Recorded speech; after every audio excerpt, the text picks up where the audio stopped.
October was another great month for selling Pokemon cards, and now that it's over, it's time once again to do our top 5 flips of the month. A quick reminder before we jump right in, the market can move quickly and aggressively. Just because these flips worked for me in October 2024 does not mean that they will work at whatever time you're watching this. Make sure to do your own research before making any purchases. This month we sold a total of 104 cards for a gross sales amount of $6,202.19. That means after eBay takes all their fees and we subtract the total cost of the cards, we're left with $2,212.43 profit. That is a 60.1% return on investment percentage. Last month, we sold a total of 54 cards, so we nearly doubled the amount of cards that we sold. We almost tripled the amount of profit on those sales that we made, and we basically doubled our return on investment percentage, which means we were making more profit per card than we made last month. The number 5 flip of the month is this PSA 10 Gengar holo from the 2015 Japanese Pokemon card set Blue Shock. This card in first edition has a PSA 10 population of 262. This is actually one of my absolute favorite Gengar cards. I feel like Gengar a lot of times can be illustrated to look kind of derpy, like really kind of fat and derpy looking, where I feel like this Gengar actually has a little bit of a menacing aura to him. He's got those crazy eyes going, and I'm actually a little bit afraid of him in this artwork, which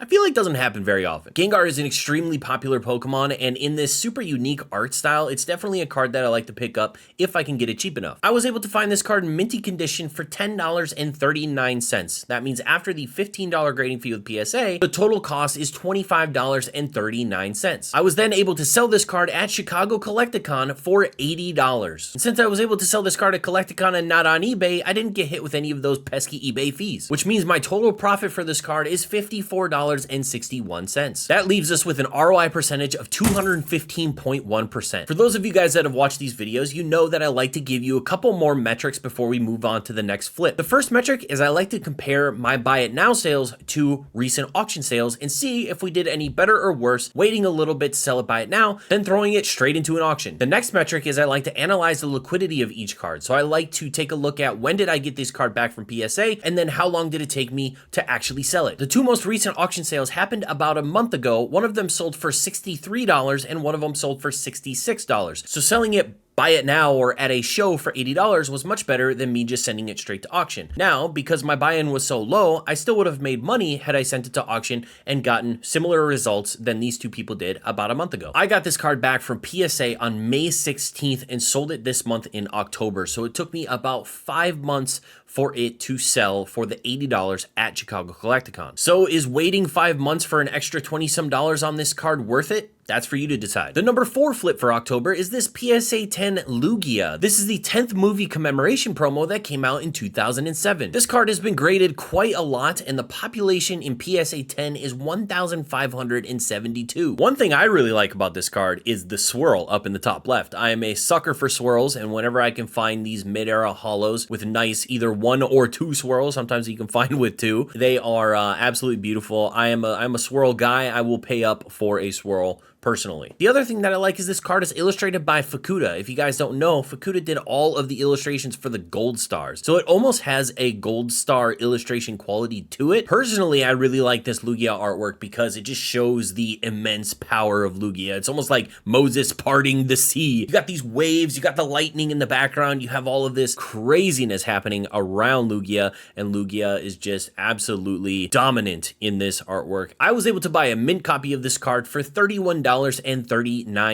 That means with the $14 grading fee, because I graded this on a special, the total cost of the card was $45.39. I was then able to sell this card to a streamer buddy of mine for $100.85. Once again, we got to avoid those pesky eBay fees with this sale, and that means my profit is $55.46. That is an ROI percentage of 122.2%. The most recent 2 auction sales for these cards is actually $64.78 and $81. So us being able to sell it to a buddy for $100 was pretty solid, giving us almost $40 more than the most recent auction sale. I got this card back from PSA on October 2nd, right before Chicago Collecticon, and I sold it right after the con to a streamer buddy of mine who picked up a bunch of slabs for his recent streams. The number 3 flip is this CGC 9.5 Snorlax from the Quick Starter gift set that released in 1998. This is pretty crazy, but the population of this card at CGC in 9.5 grade grade is 2. This is a weird one. I can't really tell if I like this card or not. Now, obviously the art style is super basic. It looks like a child kind of drew it with pencil and then colored it in with crayon, and I can't tell if I like that or not. I think it's super unique and it's super cool, and Vending Series and Quick Starter Gift Set and those series have some of the most unique and interesting artworks in all of Pokemon. This one is kind of weird to me. What I do respect about this artwork though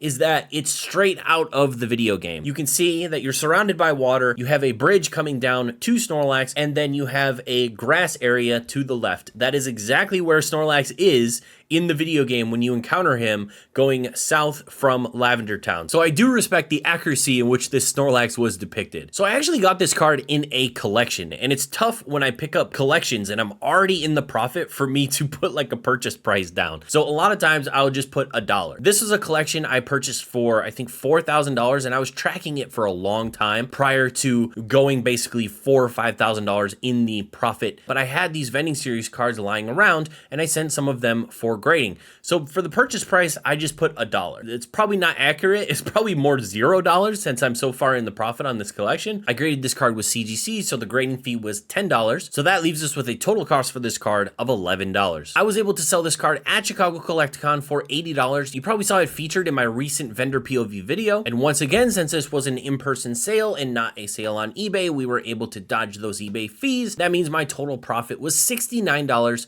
on this beautiful Snorlax card. That leaves us with an ROI percentage of 627.3%. I was not able to find any recent sales of this card in equivalent grade, but I also looked in PSA 9 and CGC 9 to see if there were any recent sales, and I couldn't find anything on eBay. So unfortunately, we're out of luck for that metric. Just like the last card, I got this submission back around October 2nd, so it only took a couple weeks for me to sell that card at Chicago Collecticon. The number 2 flip for October is this PSA 10 Gengar and Mimikyu GX Rainbow Hyper Rare from the 2018 Japanese card set Tag Bolt. This card has a PSA 10 population of 611. What's not to love about a card that has multiple Pokemon on it, multiple S tier in terms of popularity Pokemon on it? You have one of the most popular Gen 1 Pokemon, Gengar, and you have probably the most popular Pokemon from Sun and Moon, Mimikyu. And what great timing for this card to sell. It sold in October, just before Halloween. So altogether, just a great pickup, a great return, and a great sale. And it sounds like in the future, we will be getting some tag team cards again, but this time potentially, maybe not multiple Pokemon, but a trainer and a Pokemon on the card, kind of like the trainer galleries from the last set of sets